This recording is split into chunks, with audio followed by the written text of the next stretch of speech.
আপনি যদি চালান জেনে আক্রান্ত হয়ে থাকেন তাহলে আজকের ভিডিওটি আপনার জন্য।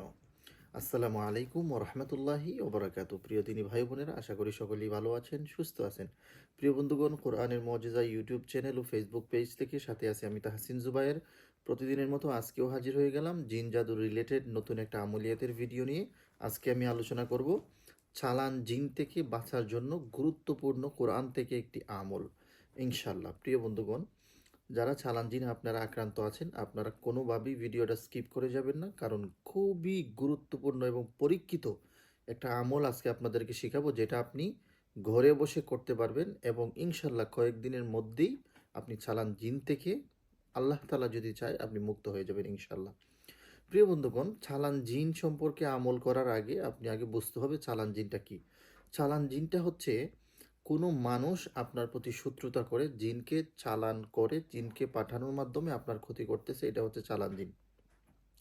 সেক্ষেত্রে এখানে একটা জিনিস বোঝার আছে, সেটা হচ্ছে আজকে আপনি যে আমলটা করবেন, আমলটা করার পরে আপনি হয়তো ওই চালান জিনটাকে আপনার কাছ থেকে সরিয়ে দিবেন, কিন্তু যারা আপনার উপরে চালানটা করেছে তারা দেখবেন 2 দিন 3 দিন 7 দিন পরে আবার চালান করতেছে। সেক্ষেত্রে এটা একটা মারাত্মক বিষয় আছে এখানে। এই জন্য যদি আপনারা বারবার চালানে আক্রান্ত হয়ে থাকেন, সেক্ষেত্রে এই আমলের মাধ্যমে সাময়িক শান্তি পেলেও হয়তো চিরস্থায়ী শান্তি নাও পেতে পারেন। সেক্ষেত্রে আমাদের স্ক্রিনে দেওয়া আমাদের হোয়াটসঅ্যাপ নম্বরে যোগাযোগ করবেন। ইনশাল্লাহ চিকিৎসার মাধ্যমে এটা স্থায়ীভাবে সুস্থ হওয়া সম্ভব ইনশাল্লাহ, যদি আল্লাহ তালা চায়।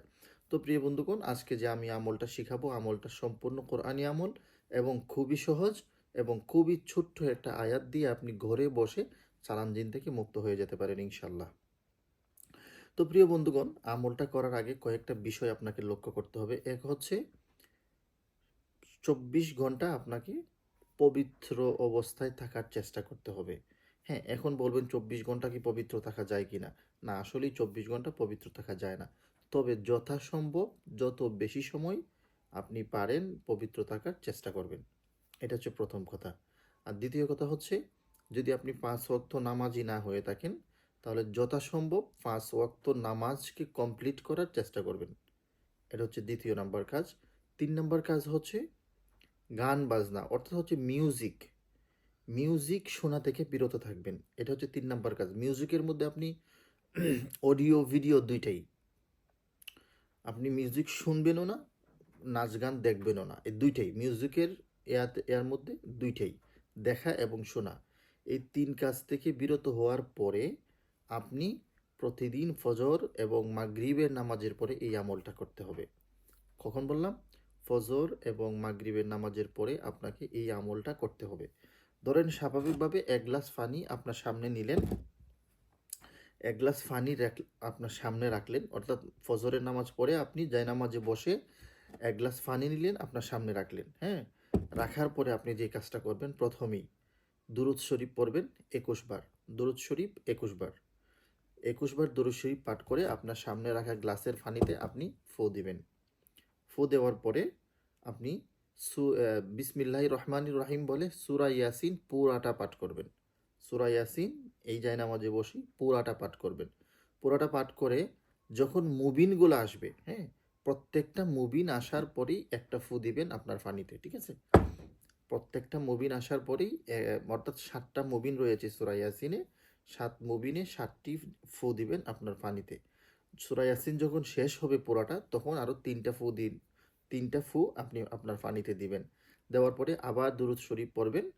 দরুদ শরীফ পড়ে 21 বার দরুদ শরীফ পড়ে আবার পানিতে ফু দিবেন। বাস, একটা কাজ শেষ হলো। এরপরে হচ্ছে সূরা ফাতিহা 3 বার পাঠ করবেন, আয়াতুল কুরসি 3 বার পাঠ করবেন, 4 কুল প্রত্যেকটা 3 বার 3 বার পাঠ করে 3 বার 3 বার করে ফু দিবেন।